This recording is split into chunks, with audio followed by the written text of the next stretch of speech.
Welcome to code with शेरी। और आज की इस वीडियो में हम एक और इंटरेस्टिंग टॉपिक कवर करने वाले हैं। ये topic real world API development का बहुत इंपॉर्टेंट पार्ट है, क्योंकि यहाँ से आपका क्लीन कोड आर्किटेक्चर और रेस्टफुल डिज़ाइन दोनों काम आते हैं। तो चलिए स्टेप बाय स्टेप समझते हैं बिना टाइम वेस्ट किए। सबसे पहले आपने आना है अपने कंट्रोलर में। तो याद है कंट्रोलर के लिए हमने क्लास लाइब्रेरी बनाई थी प्रेजेंटेशन, इसके अंदर अपने सारे कंट्रोलर्स रखेंगे। तो हम आ जाते हैं अपने इस कंट्रोलर में। इसमें कुछ हमने बेसिक कॉन्फ़िगरेशन का ये नॉर्मल सा कोड लिखा हुआ है कि हमने कंट्रोलर बनाया है। अब जिस पर्सन ने भी या जिस क्लाइंट ने भी इस कंट्रोलर को एक्सेस करना होगा, तो अब तक उनका पाथ ये था कि उनको एक्चुअल यूआरएल मेंशन करना है, उसके बाद स्लैश दे के एपीआई, फिर स्लैश यहाँ पर ये रिप्लेस करना है जो भी कंट्रोलर का नाम है। तो एक चीज़ आप समझिएगा, जो हमारे एक्शन मेथड्स होते हैं ना, वही हमारी एपीआईज होती हैं। तो लेट सपोज मैं एक एक्शन मेथड बनाता हूँ, और एक्शन मेथड की रिटर्न टाइप हम रखते हैं आई एक्शन रिजल्ट। अब जाओ, ये मेरी एपीआई है। अब इस एपीआई तक अगर हिट करना है ना किसी ने, तो इस एपीआई का भी नेम मेंशन करना पड़ेगा स्पेसिफिकली। तो या तो मैं ये कर लूँ कि लेट सपोज मैं इसको भी एक अलग रूट मेंशन कर दूँ, और यहाँ मैं रूट का नेम दे दूँ कि लेट सपोज कोई भी पर्सन या कोई भी क्लाइंट गेट लिखे, यानी स्लैश एपीआई, जो भी आपका एक्चुअल यूआरएल था उसमें स्लैश एपीआई स्लैश स्कूल्स, फिर उसके बाद स्लैश गेट, इस तरीके से एक्सेस होगा। सही। लेकिन इसकी कॉमन अप्रोच ये है कि आप या तो आप हर इंडिविजुअल एक्शन मेथड के ऊपर इसको डेकोरेट करें, लेकिन अच्छा और प्रिसाइज वे ये है कि आप यहाँ पर स्लैश मेंशन कीजिए और यहाँ पर एक और एट्रीब्यूट दे दीजिए एक्शन के नेम से। अब क्या होगा, अब आपको स्पेसिफिकली ये देने की ज़रूरत नहीं है। अब इसको एक्सेस करने का तरीका ये है कि अब आपका जो भी यूआरएल है वो फिर slash slash API slash gate, इस तरीके से अब आपको यूआरएल स्पेसिफिकली मेंशन करना होगा। तो देखिए ईजी हो गया। तो अब हम इसमें एक्शन एट्रीब्यूट कह लें, इसका एडिशन कर रहे हैं, ताकि हम एक्सप्लिसिटली मेंशन करें कि हमने कौन सी एपीआई कॉल करनी है या किस क्लाइंट को कौन सी एपीआई चाहिए। तो अब आपने जितने भी कंट्रोलर्स आप बनाएंगे उनके ऊपर आपने इस तरीके से पूरा कंप्लीट पाथ मेंशन करना है। ये रिमूव कर देते हैं, ये डमी कोड था। नाउ अब हम आते हैं अपनी सर्विस लेयर के अंदर। तो सर्विस लेयर में आते हैं, यहाँ पर आप देख सकते हैं कि हमारी इम्प्लीमेंटेशन है और ये हमारा सर्विस कॉन्ट्रैक्ट है। यहाँ पर हमारी एब्स्ट्रैक्शन है। तो लेट सपोज सबसे पहले हम इस एब्स्ट्रैक्शन में आते हैं आई स्कूल सर्विस पे, क्योंकि हम अपना पहले ही एपीआई बनाने जा रहे हैं और उसमें हम इसका डेटा फैच करेंगे। तो यहाँ मेंशन कर लीजिए आप एक एब्स्ट्रैक्ट मेथड। हमें स्कूल्स चाहिए तो हम स्कूल्स मेंशन करेंगे। मेथड का नाम रखना है गेट ऑल स्कूल्स, और इसको इंपोर्ट कर लीजिए। ओके। अभी जो मेरे इंटरफेसेस है ना, अगर मैं इसकी डिपेंडेंसीज में देखूँ तो आप नोट करेंगे कि यहाँ पर मेरा कोई पैकेज रेफरेंस ऐड नहीं हुआ। यानी ये जो स्कूल की एंटिटी है ना, ये एंटिटी प्रोजेक्ट में है, और मैं इस वक्त इस कॉन्ट्रैक्ट्स में काम कर रहा हूँ, और मुझे ये एंटिटीज़ चाहिए यहाँ पर। इसमें अगर मैं आपको दिखाऊँ मॉडल्स में, आपको ये स्कूल नज़र आएगा, ये स्कूल मुझे यहाँ पर मेंशन करना है एस टाइप। तो मैं क्या करूँगा, मैं सिंपली इसका रेफरेंस ऐड कर लूँगा। डिपेंडेंसीज में आएंगे, सर्विस डॉट कॉन्ट्रैक्ट्स की, राइट क्लिक करें, ऐड प्रोजेक्ट रेफरेंस, और एंटिटीज़ का रेफरेंस ऐड कर लीजिए। देखिए प्रोजेक्ट का ऑप्शन आ गया यहाँ पर, और इसमें बता रहे हैं कि इसमें एंटिटीज़ प्रोजेक्ट है जो रेफरेंस हुआ हुआ है। कोई बात नहीं, अब दोबारा कंट्रोल डॉट करते हैं। देखिए अब यूजिंग आने लगा, सिंपल एज दैट। अब ये पेरेंट इंटरफेस अपनी जिस क्लास से इनहेरिट हुआ हुआ है, वहाँ पर ऑब्वियस सी बात है एरर आ रहा होगा, क्योंकि सी शार्प का रूल है कि अगर इंटरफेस बनाए और उसमें एब्स्ट्रैक्ट मेथड दे दिया, तो क्लास में, यानी वो क्लासेस जो इस इंटरफेस को इनहेरिट कर रही हैं, वहाँ पर इसकी इम्प्लीमेंटेशन देनी ज़रूरी है। तो वो आप यहाँ दे दीजिए। आज हैं स्कूल सर्विस में सर्विस प्रोजेक्ट के। एक चीज़ समझिएगा, ये जो सर्विस प्रोजेक्ट है ना, इसका बेसिक काम क्या है।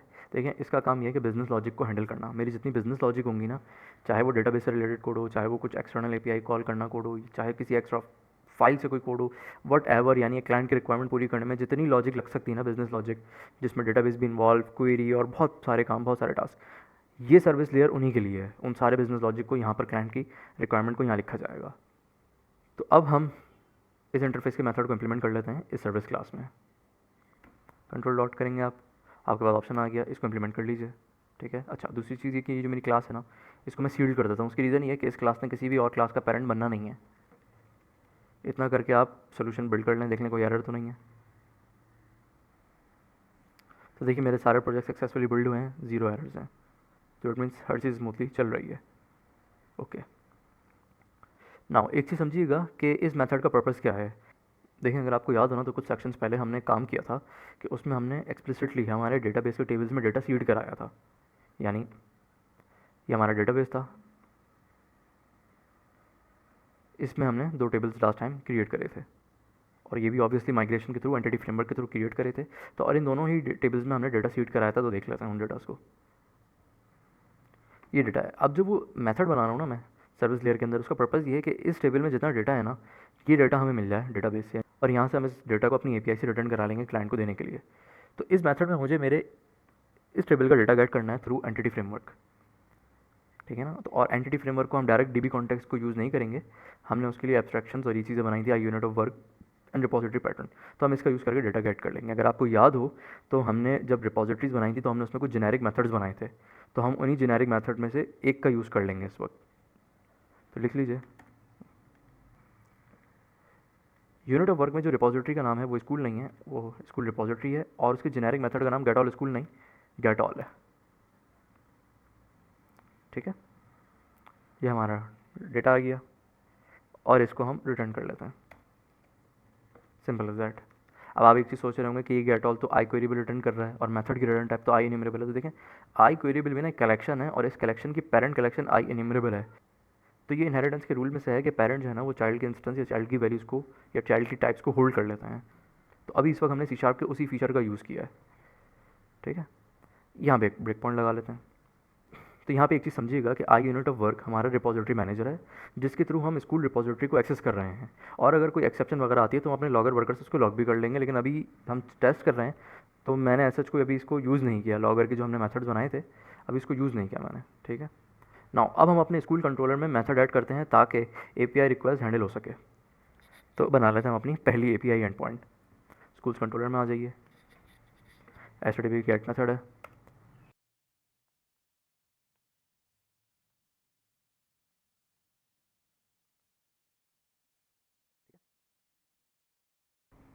नाउ अभी हमारा कंट्रोलर है। अब इस कंट्रोलर को ये मेथड कॉल कराना है, और इस मेथड की इम्प्लीमेंटेशन हमारे पास, आप इस पर राइट क्लिक कीजिए, गो टू इम्प्लीमेंटेशन पे आइए, तो ये आपको इसकी इम्प्लीमेंटेशन पे ले जाएगा। ये इम्प्लीमेंटेशन है, लेकिन जाहिर है इस क्लास को मैं डायरेक्ट एक्सेस नहीं कर सकता, मैं एक्सेस करूँगा, मेरा कंट्रोलर जानता है इन क्लासेस को, ठीक है, आई स्कूल सर्विस को। लेकिन एक चीज़ समझिएगा, आई स्कूल सर्विस के अंदर इम्प्लीमेंटेशन है तो ज़रूर, लेकिन अगर लेट सपोज मेरी क्या कहते हैं लॉजिक्स बढ़ती जाएंगी, मेरे सर्विसेज बढ़ती जाएंगी, तो क्या मैं एक एक को इंजेक्ट करूँगा? नहीं। इसके लिए हमने इसका भी एक शॉर्ट एंड वर्जन बना दिया था कि हमने बनाया था एक आई सर्विस वर्कर। तो ये है आई सर्विस वर्कर, मैं सिर्फ इसको इंजेक्ट करूँगा, इससे मुझे स्कूल सर्विस, स्टूडेंट सर्विस सब मिल जाएंगी। तो मैं ये इंजेक्ट कर लेता हूँ अपने कंट्रोलर पे।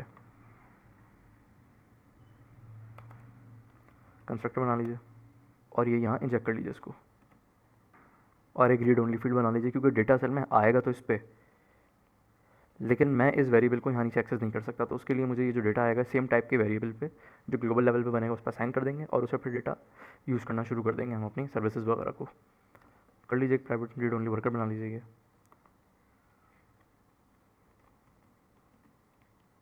ठीक है,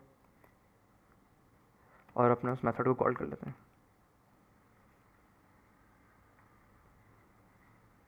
और इसको क्लाइंट को रिटर्न कर देंगे, रिटर्न ओके। देखिए ओके मैं क्यों यूज़ कर रहा हूँ, उसकी रीज़न ये है कि मैंने टाइप आई एक्शन रिजल्ट यूज़ की है। अब इस आई एक्शन रिजल्ट की वजह से ना मेरे पास बहुत सारी टाइप्स हैं जो मैं इस मेथड से रिटर्न करा सकता हूँ। ये एक बड़ा बेनिफिशियल रिटर्न टाइप है, इससे काम बहुत ज़्यादा ईजी हो जाते हैं। हम कंटेंट, बैड रिक्वेस्ट और पता नहीं क्या क्या फाइल, बहुत सारी रिटर्न टाइप, पार्शियल व्यूज़ अगर एम है, और अगर नॉर्मल व्यूज़ हैं या कोई व्यू कंपोनेंट है, बहुत कुछ रिटर्न कर सकता है ये। तो हम इस वक्त एपीआई की बात कर रहे हैं, तो हम ओके करेंगे, और तो इससे यहाँ पर जो भी रिजल्ट आया होगा वो ये ओके जेसन में कन्वर्ट करके क्लाइंट को फॉरवर्ड कर देगा। तो ये रिटर्न कर लेते हैं हम। तो चले हम पोस्टमैन से अपनी इस एपीआई को टेस्ट करते हैं। और अगर आपको याद हो तो फ्यू वीडियो बैक्स हमने माइग्रेशन के थ्रू डेटाबेस में डेटा सीड किया था, तो उस स्कूल के डेटा को गेट कर लेते हैं। अब जब भी क्लाइंट गेट रिक्वेस्ट भेजेगा, तो या कोई भी फ्रंट एंड, ऑब्वियसली क्लाइंट से मतलब मेरा कोई ना कोई फ्रंट एंड है, जैसे मोबाइल एप्लीकेशन, कोई फ्रंट एंड, कोई एंगुलर, कोई रिएक्ट, कुछ भी, वट एवर, कोई पोस्टमैन इवन, राइट। तो वो इसको एक्सेस करेगा, और यहाँ से जो भी रिजल्ट आएगा वो एक्सेस कर लेंगे। तो अभी हमारे पास ऐसा सच कोई यूआई है नहीं, तो हम पोस्टमैन का यूज़ करेंगे, और पोस्टमैन के थ्रू हम इस पर हिट करेंगे। तो यहाँ भी ब्रेक पॉइंट लगा लीजिए, और जैसे आपको याद होगा कि हमने यहाँ भी ब्रेक पॉइंट लगाया था इस मेथड के अंदर, इंप्लीमेंटेशन में है, तो आप देखेंगे यहाँ भी ब्रेक पॉइंट लगाया है, ठीक है। अब देखें, इसको कॉल कराने के लिए ना पहले इसको रन कर लेते हैं, और पहले बल्कि ये चेक कर लेते हैं कि क्या हमारा लॉन्च ब्राउज़र सेटिंग्स ओपन है या नहीं। तो प्रॉपर्टीज़ में आते हैं, लॉन्च सेटिंग्स और जिसमें देखते हैं क्या ब्राउज़र लॉन्च होगा या नहीं। तो देखिए लॉन्च ब्राउज़र 2 है, तो अच्छी चीज़ है, हम इसको रन कर लेते हैं अपने प्रोजेक्ट को।